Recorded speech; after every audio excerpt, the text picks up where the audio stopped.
Renting in London is challenging, but not impossible if you know where to look. Today I'm sharing my handpicked selection of the 8 best studios currently on the market for £1,200 a month or less. We'll look at the hidden gems, the red flags, and I'll use AI to show you how to turn these empty spaces into a home. So let's see what your money actually gets you. We're starting strong with this spacious studio listed at £1,250 a month. It's located in Neasden and it's a 15-minute walk from the station. So the location is not super convenient, but the studio itself is definitely worth a look. It's 27 square meters or 290 square feet, which is good for a studio. What is unique here is this huge kitchen, and I also love the bay windows over here. Let's look at the pictures. Here is our large kitchen, which is brand new and looks super modern. There is this white countertop, which is great if you like to cook elaborate meals and you're tired of having to cut veggies on your lap in your tiny kitchen. However, I am disappointed that it's only a small hob. There is definitely space for a proper one, and it would elevate the kitchen even more. Same for the sink. They could have added one with the built-in draining system to make the space more practical. It's like they wanted the space to look good, but they stopped thinking a little bit too early and they didn't have the day-to-day life of the tenant in mind.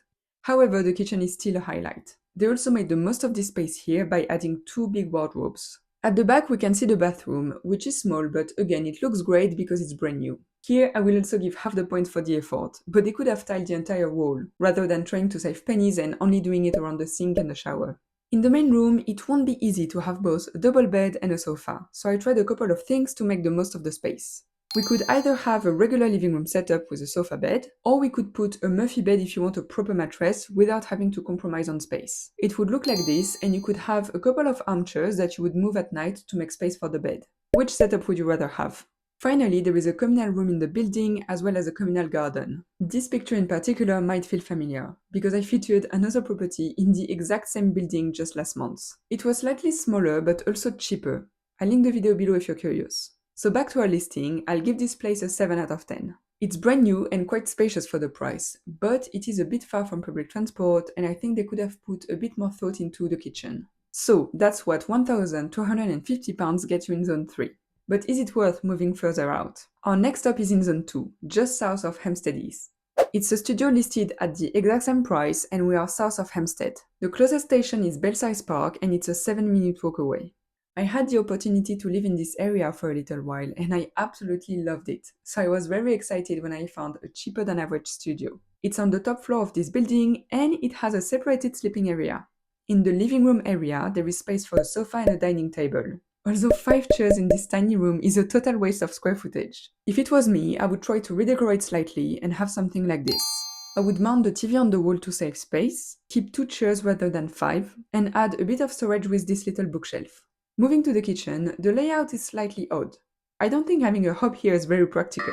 Maybe they did that so it's close to the window and improves ventilation. But in this case, I would have put it here so it's easier to access. But other than that, there is a window which is good, and there is a proper oven as well as decent storage. There is no washing machine here, but maybe you notice this closet in the main room. Inside, there is not only a washing machine but also a dryer, which is rare, especially in a studio. Then we have the bathroom, which is basic but in good condition. It's fully tiled and there is storage above and below the sink. Finally, we have this little corner which is perfect for a bed, and there is also space for a large wardrobe. There is no window, which is a slight downside, but at least it will be easier to get proper darkness at night. This here is the bathroom door, which you could use to isolate the bedroom, or you could just add curtains here. I'm giving this place an 8.5 out of 10. The location is amazing and I love the separate bedroom area, but they could improve on the kitchen. Now, this is where London gets dangerous for renters. I found another studio on the exact same street at the exact same price.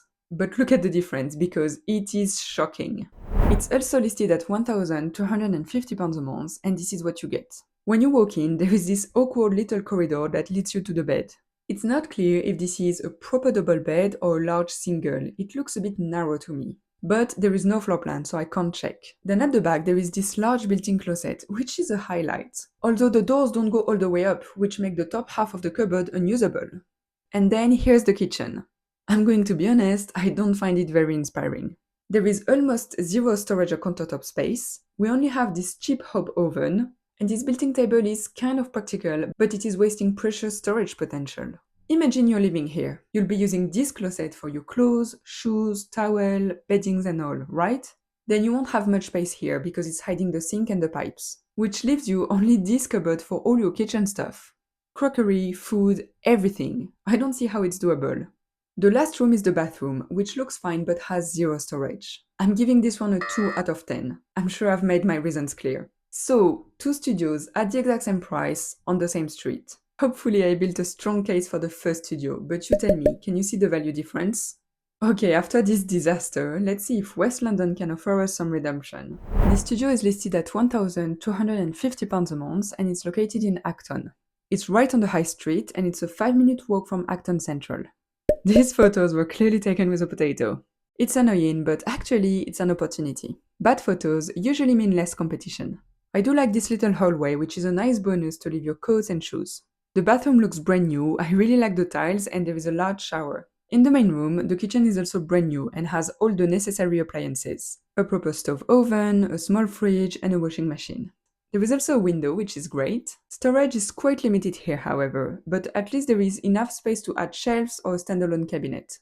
Then we have a double bed here and extra space at the front. I think if I lived here, I would add curtains alongside the bed here.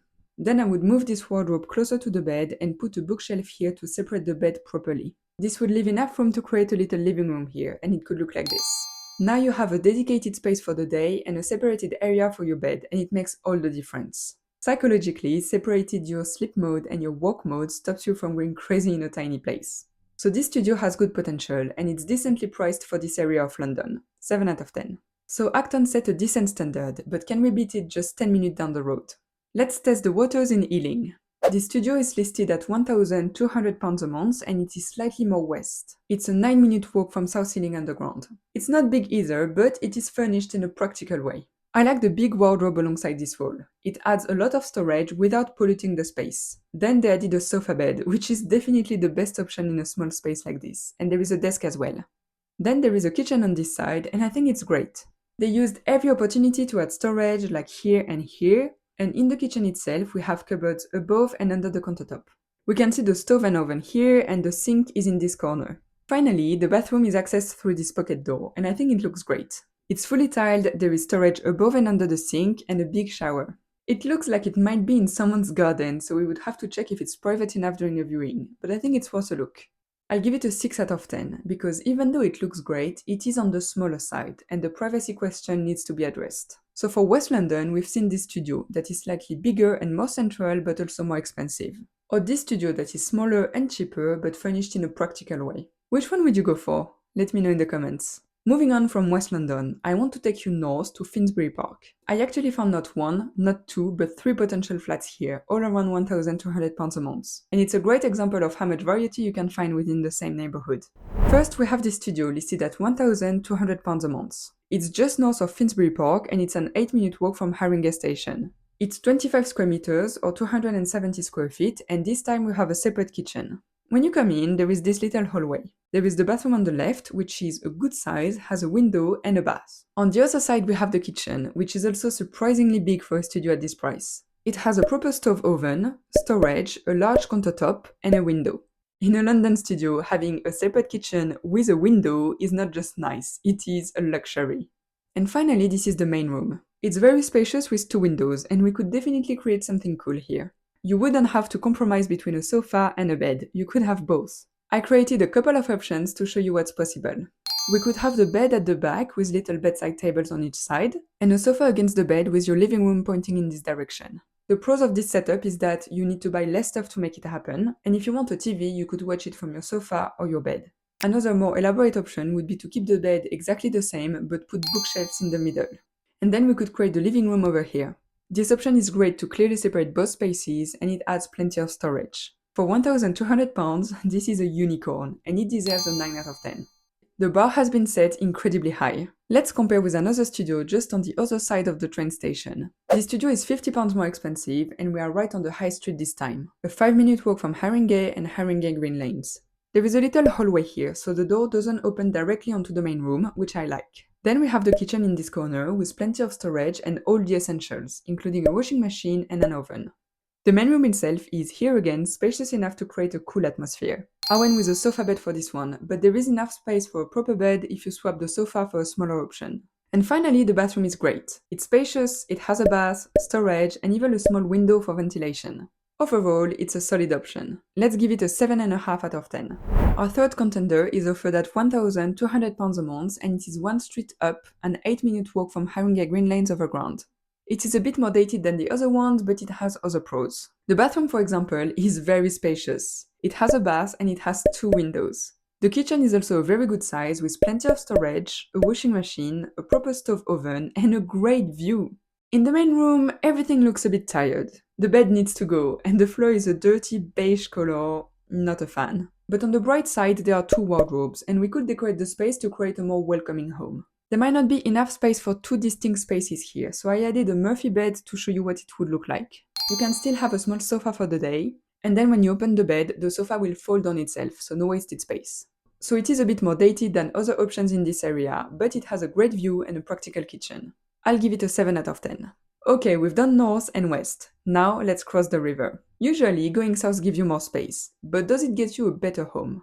I found this studio that is actually the biggest of today's selection. It's listed at £1,250 a month, and it is just south of the Thames, about a 10-minute walk from South Bermondsey station. When you come in, there is a hallway opening onto the bathroom. It's a bit dated, but there is a bath and lots of storage. Then this is the living room, where there is plenty of space for a sofa and coffee table, as well as extra storage and bookshelves. They are definitely not making the most of this space. With a tiny bit of work, it could look like this.